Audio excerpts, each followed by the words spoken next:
There are names carved in stone that echo for eternity. Ramses, Akhenaten, Cleopatra. And then, there are names that have been erased so thoroughly, so violently, that even the wind dares not whisper them. This is the story of one such name, a pharaoh whose existence has been buried beneath layers of sand, fear, and celestial shame.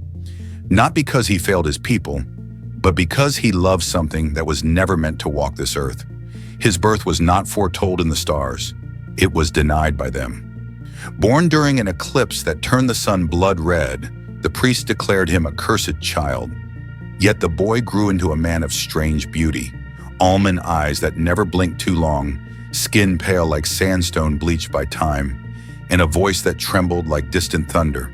His name, though long since scraped from walls and scrolls, once meant he who listens beyond.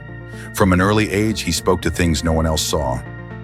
At night, he would disappear into the dunes alone, returning at dawn with markings etched on his skin in spirals, glowing briefly before fading like dew.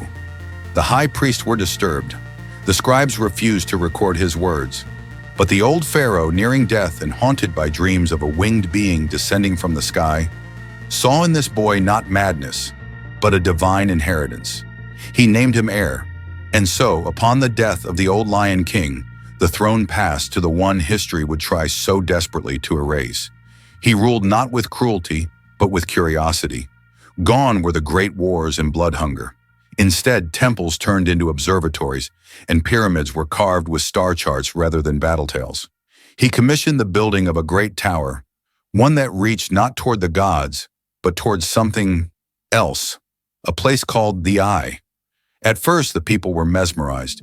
The skies seemed clearer under his reign, crops flourished, the Nile rose with precision. But whispers began, low and venomous. Whispers that he no longer prayed to the gods of Egypt, but to something that glowed in the sky and spoke in dreams. And then she came. No one knew how she arrived. She was simply there, one dawn, standing atop the obsidian steps of the tower. Her skin shimmered like oil upon water, shifting shades with the breeze. Her eyes had no whites, no irises, only infinite black. She spoke no tongue, yet the pharaoh understood her. Not with words, but with something deeper, older. Some said she was a goddess, others said she was a demon. But the pharaoh, he called her beloved of the distant light. Their love was not hidden. It unfolded before the kingdom like a fever dream, the pharaoh walking with her under violet moons, their shadows merging into one beneath the eye. Artisans carved their forms together in obsidian, not man and woman, but king and star. The priests were horrified. This was blasphemy, not divinity. They warned the pharaoh, "Love not what is not born of earth." But he laughed, and in his laughter was something terrifying. Not defiance, but certainty. Then came the voices from the heavens. At night over the black tower, strange lights danced, spiraling, pulsing. Livestock were found melted into glass. The river ran backward for a day. The sky cracked with thunder despite no clouds. The people trembled. The priests declared this an invasion, a punishment for the pharaoh's unholy union. But the pharaoh did not flinch. He announced a new covenant. The gods of old would be set aside. A new deity would rise, one not of flesh or spirit, but of energy, knowledge, and light. He called her the mother beyond suns. The temples were desecrated. Statues of Ra and Osiris were broken, replaced by the Eye, a symbol with no pupil, only infinite darkness. That was the breaking point. The priests, the generals, the scribes, they came together in secret. They devised not a coup, but a ritual. Not to kill the pharaoh, but to unmake him, to rip him from memory, to erase his name from every wall, every record, every mouth, and to destroy her, the being not of this world, whose love had bent a kingdom, but not before he made one final move, one last act of rebellion or of love. None can say for sure. He vanished, and so did she. The tower was sealed, buried, every entrance flooded, every servant executed. The Eye, once etched into every building, was chiseled out with fury. And the pharaoh, whose name I still cannot say, was turned to dust, not just in body, but in thought. Except, not completely. For even today, when the night is clear and the stars burn blue, some desert wanderers speak of a soft hum beneath the sand, of a figure in white walking toward a tower that no longer exists, and of eyes, vast, black, and ancient, watching from above. They say the desert forgets nothing, that beneath every shifting dune lies a truth clawing its way to the surface. And sometimes, all it needs is a crack. That crack came in the summer of 1892, when a young Egyptologist named Dr. Elias Voss, half German, half Coptic, stumbled upon an anomaly while mapping a forgotten caravan route west of Abydos. The sand was dry, yet magnetized. His compass spun like a child's toy. His camels refused to walk past a ring of blackened stone, half buried in the earth. And then the humming began. At first he thought it was in his head, a pressure in the skull, a low vibration beneath the jawbone.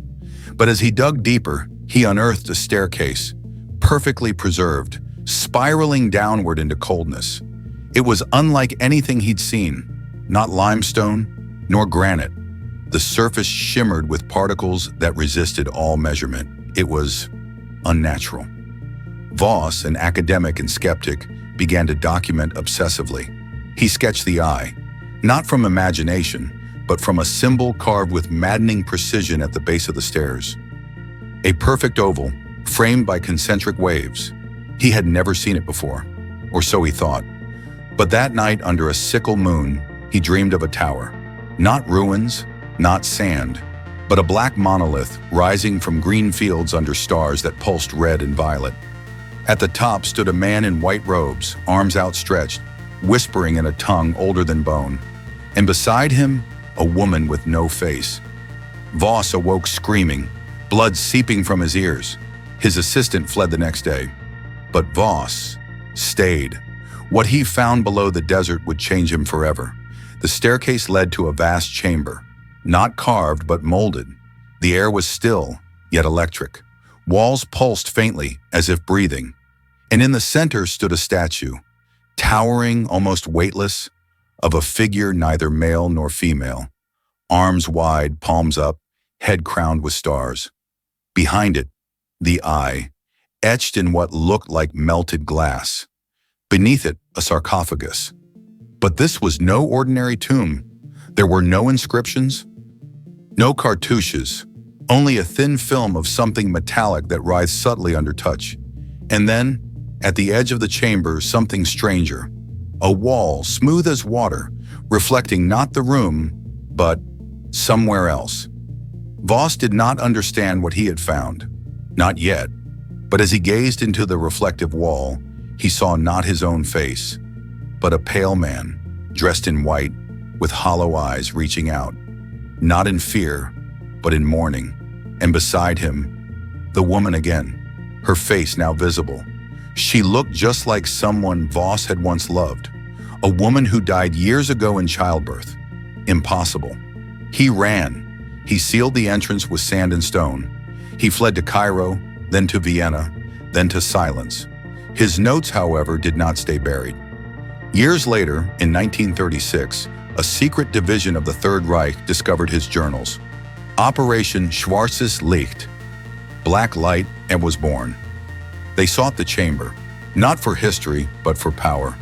They believed it was a stargate, a portal to something beyond human comprehension, and at the heart of it, the Pharaoh they called Der Namenlos, the nameless one. But they never found it, because Voss returned first. In 1943, near the end of his life, Voss disappeared from his home. His last letter, addressed to no one, contained one line: "She is still waiting," and he still watches. To this day, that site remains unfound, or perhaps reburied. But strange things happen in the desert west of Abydos. Electronics fail, people vanish, and on some nights, shepherds swear they see a figure in white, standing still atop a hill that isn't there during the day. They say he's searching, or waiting, or mourning, for the love of something that never belonged to this world, but chose it anyway. Love is a fragile thing, especially when it bends the laws of time. Her name was never written. Not in stone, not in scrolls, not even in the forbidden languages whispered between priests after the stars turned black. But she was known. To him, she was everything. To the rest of the world, she was the beginning of forgetting. Before her, the pharaoh had believed in structure, in stars and geometry, in the gentle rhythm of Nile floods. But she unraveled him. She arrived not with thunder, but with stillness, not descending from the heavens, but bleeding into reality, as though the world had made room for her by folding in on itself. And when she first looked at him, he forgot how to breathe. She did not speak, she sang, not with words but with vibration, and when she sang, the stones softened. Plants twisted toward her, fire bent sideways.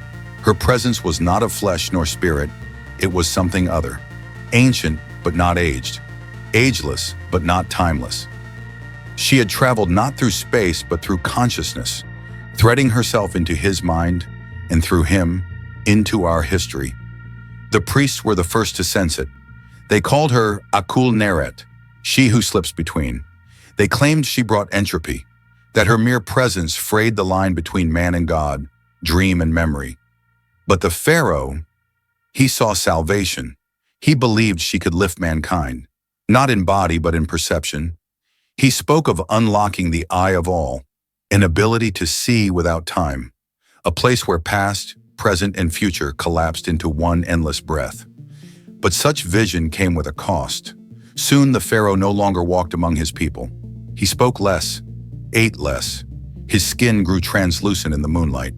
He began to forget words, as if language itself no longer served him. And then he began writing, not hieroglyphs, not cuneiform, but symbols no scholar since has deciphered. Spirals within spirals, fractal ink sketches that pulsed faintly on papyrus. He built the tower as a vessel, not of worship, but of communion, a conduit between minds, between planes. The stone used was not of this earth. It is said that during its construction, the workers wept without knowing why. Some fell in love with the structure itself.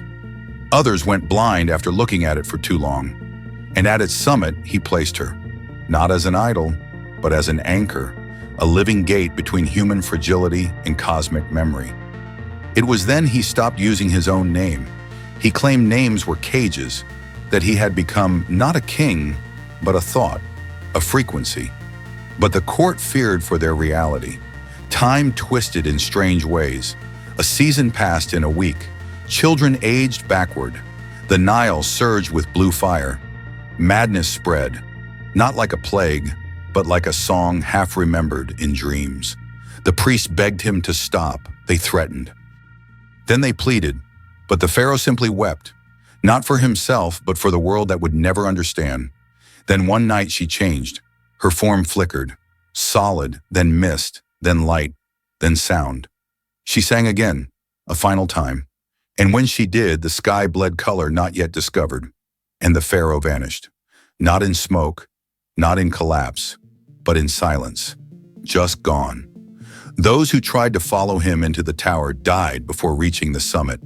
Eyes melted, lungs crystallized. The priest declared an emergency decree. The tower was sealed. Her name, which had never been written, was banned from thought. Anyone who had seen her was either executed or driven into exile. But no matter how much they tried to erase her, she lingered, in dreams, in the corners of mirrors, in children born speaking languages no one knew. It is said that even the sun dimmed, just slightly, for 77 days after she disappeared. And during that time, mothers across the kingdom refused to sing lullabies, for fear that the song would not be their own. Time is a stubborn thing. It forgets slowly and remembers at the worst possible moments. In 2024, deep beneath a sandstorm that swallowed a German-funded expedition near Abydos, a fragment was discovered. Obsidian glass, unnaturally smooth, carved not with tools but with pressure and heat unlike anything human hands could achieve. Inside, suspended in fossilized stasis, was a sliver of gold leaf, inscribed with a spiral. Not a word, not a name, but a memory of him, the Pharaoh who never was. The team that found it documented every angle, every curve. But within weeks, 3 members left the project. One claimed to see her face in his sleep. Another began humming a tune he didn't know. The third simply walked into the desert and never returned. The site was closed, but someone else found it. A woman, pale, quiet, eyes like liquid shadow. She didn't speak. She only placed her hand on the glass and whispered, not with breath, but with thought. He is still waiting. That same night, an unmarked satellite captured footage of a strange structure, a tower appearing briefly as a mirage, before vanishing again beneath a wave of wind and light. The eye had opened. And the Pharaoh? He speaks to no one, but his presence is felt in electrical storms that form perfect circles, in forgotten ruins that hum at frequencies only children can hear, in dreams that taste of sand and stars. Some say he still walks, that he never died because he ceased to be human before death could reach him, that he became memory incarnate, a ripple in the consciousness of Earth. And she waits, not out of sadness nor longing, but because time to her kind is not a road, but a room. And in that room, he is always alive, always walking toward her, always choosing love over reason. They were erased not because they were monsters, but because they reminded humanity of how small we truly are, how fragile our beliefs, how easily our history can be rewritten by those who fear what they do not understand. And so we do not speak their names, because names give shape to memory, and memory gives power.